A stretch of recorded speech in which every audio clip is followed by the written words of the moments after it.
Hello दोस्तों। Bitcoin $40,000 छूने के बाद में वहां उसको रेजिस्टेंस मिली और एक बड़ा क्रैश हमें क्रिप्टो करेंसी मार्केट के अंदर देखने को मिल रहा है। $35,500 तक, लगभग 4,500 $4,000 का 24 घंटे के अंदर हमने डंप देखा। ओवरऑल क्रिप्टो करेंसी मार्केट भी डबल डिजिट के अंदर टूटी हुई थी। यहां पर क्या इसके पीछे का रीजन बोला जा रहा है वो आपको बताएंगे। और सबसे बड़ा सवाल, क्या सब खत्म हो गया है? क्योंकि टेक्निकली जो दो इंपॉर्टेंट सपोर्ट थी वो इसने लूज कर दी हैं।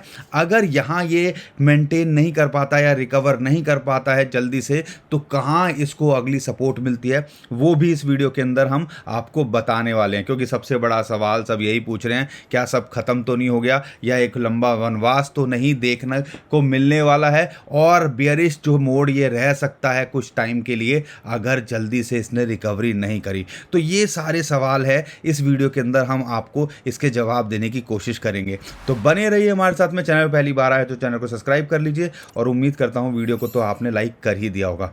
दोस्तों, ओवरऑल क्रिप्टो करेंसी मार्केट के अंदर अगर हम बात करें कल रात की, तो एक बड़ा डंप देखने को मिला जैसे ही अमेरिकन मार्केट यहां पे खुली। और आपको बता दें, इसका एक बड़ा रीज़न बोला जा रहा है, जो डाउ जोन्स है लगभग 1,000 पॉइंट वो नीचे चला गया और 5% जो है माइनस के अंदर नास्डैक यानी कि यूएसए की मार्केट की बात करें वो नीचे क्लोज किया है। एक बहुत बड़ा डंप यूएस मार्केट के अंदर देखने को मिला और उसी का साइड इफेक्ट हमें क्रिप्टो करेंसी मार्केट पे भी देखने को मिल रहा है। फेड की मीटिंग हुई थी, 50 बेसिस पॉइंट के जो है उन्होंने इंटरेस्ट हाइक किया था। उस टाइम तो न्यूज़ जो है डाइजेस्ट कर गई थी। उन्होंने जो है आप समझ लीजिए पूरा प्लान करके मार्केट को ऊपर ले गए और फिर अगले दिन उन्होंने जो वेल्स होती हैं वो मार्केट को डंप कर दिया। क्योंकि जब भी ऐसे बेसिस पॉइंट बढ़ते हैं अल्टीमेटली मार्केट के अंदर डंप आना ही था। तो यहाँ पर ये चीज़ हुई, ये खेल हुआ। लेकिन इसके साथ में एक और इम्पॉर्टेंट न्यूज़ निकल के आई जिसने आप कह लीजिए और सिचुएशन को वर्स कर दिया। अर्जेंटीना का जो सेंट्रल बैंक है उसने बैंक्स जो हैं वहाँ के उनको बैन कर दिया है कि वहाँ पे वो क्रिप्टो सर्विसेज ऑफर नहीं कर सकते। और इसकी वजह से जो है एक और पैनिक यहाँ पे ट्रिगर हुआ और क्रिप्टो करेंसी मार्केट पे उसका इफेक्ट यहाँ देखने को मिल रहा है।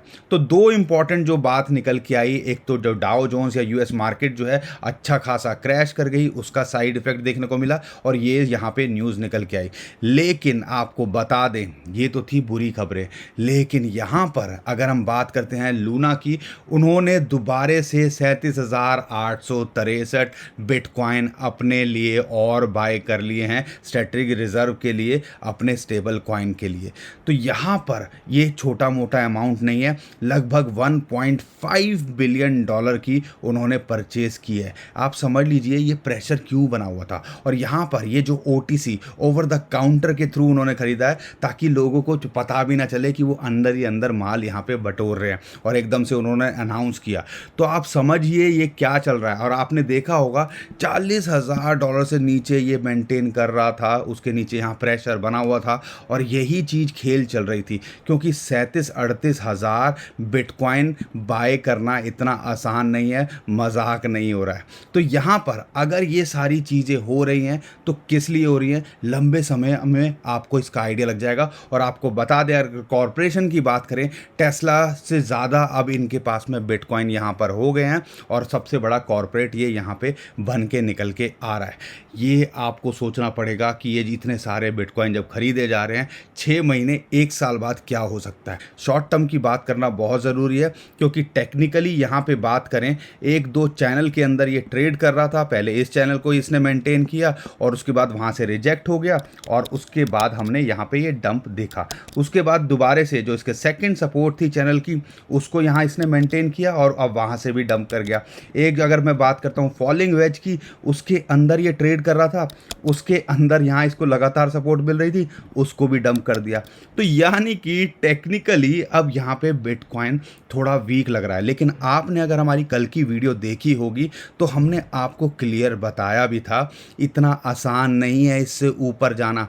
उसका रीज़न यही था क्योंकि जब शॉर्ट टाइम फ्रेम के अंदर काम चीज़ें नहीं करती हैं तो हमें देखना पड़ता है वीकली मंथली टाइम फ्रेम। अगर हम मंथली टाइम फ्रेम के अंदर देखते हैं तो जैसा हमने आपको बताया था, इसलिए कह रहे हैं हमारी वीडियो देख लीजिए, आपको आइडिया लग जाएगा। यहाँ पर 21 मंथली मूविंग एवरेज पे आया, जो कि इसके लिए लगातार सपोर्ट बना हुआ था। लास्ट मंथ उससे नीचे क्लोज किया, अब इसने यहाँ रिकवर करने की कोशिश करी, लेकिन वहाँ पे इसको रिजेक्शन मिली। ये आपको जो दिख रहा होगा यहाँ पे एग्जैक्टली वहीं पे आया और वहाँ से डंप कर गया।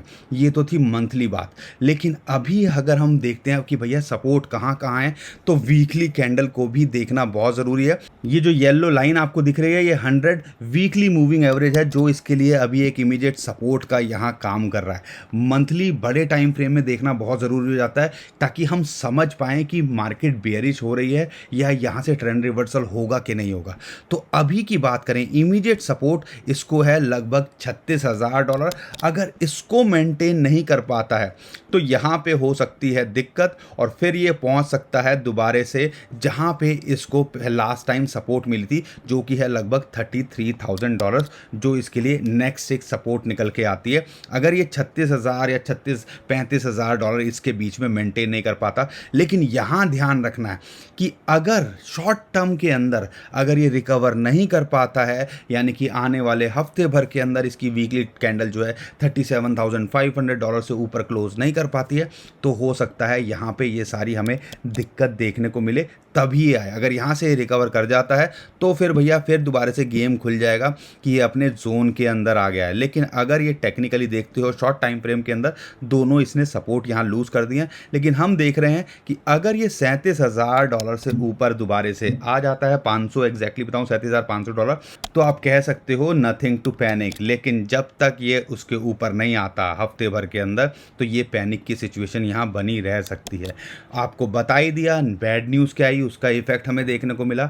लेकिन ये सारी न्यूज़ टेम्परेरी होती हैं, ये आप भूलिएगा मत। शॉर्ट टर्म के अंदर ये सारी चीज़ें लाइंस आपको बता देंगी, लेकिन लॉन्ग टर्म में देखते हो तो आपका विजन आपको बताएगा कि यहाँ पे मार्केट क्या कर सकती है और आने वाला टाइम के अंदर फ्यूचर क्या हो सकता है क्रिप्टो करेंसी का। बाकी अच्छी बात क्या रहेगी, जब भी मौका मिले एसआईपी अगर आप कर रहे हो, दो तरीके से आप एसआईपी कर सकते हो। एक तो आप जब भी डिप आए, बड़ा डिप आए 10-10, 20-20% का, उसके अंदर आपके जो कॉइन्स में एसआईपी में लगाए हुए हैं या इन्वेस्टमेंट के लिए देख रहे हो या एवरेज करना चाहते हो, तो ऐसे कर सकते हो। नहीं तो मंथली वाले कर ही रहे होंगे। तो बहुत सारे अच्छे कॉइन्स हैं जो आपको अपॉर्चुनिटी दे रहे हैं, तो एवरेज आउट करते रहिए। आपको 6 महीने 1 साल के बाद में उम्मीद है कि सारे के सारे आपको एक अच्छा प्रॉफिट ज़रूर देके जाएंगे। लेकिन विजन लॉन्ग टर्म रहना चाहिए। शॉर्ट टर्म में मैंने आपको बता ही दिया सपोर्ट और रेजिस्टेंस कहाँ कहाँ है। तो दोस्तों मैं उम्मीद करता हूँ आपको वीडियो पसंद आई होगी, काम की लगी होगी। वीडियो पसंद आई तो लाइक जरूर करिएगा, शेयर कर दिया ट्विटर, टेलीग्राम, व्हाट्सएप, जहाँ आप कमेंट करो। चैनल पहली बार आए तो चैनल को सब्सक्राइब जरूर करके जाइएगा, और हमारे ट्विटर टेलीग्राम को भी फॉलो कर लीजिए। बहुत सारी इंपॉर्टेंट अपडेट होती है जो हम वहाँ करते रहते हैं, जिसका आप फायदा उठा पाओगे। नीचे डिस्क्रिप्शन में हमने उसका भी लिंक दे दिया है। तो दोस्तों अभी के लिए विदा लेता हूँ। खुश रहिए, मुस्कुराते रहिए, कमाते रहिए। आपका दोस्त पंकज। थैंक यू, नमस्कार, धन्यवाद।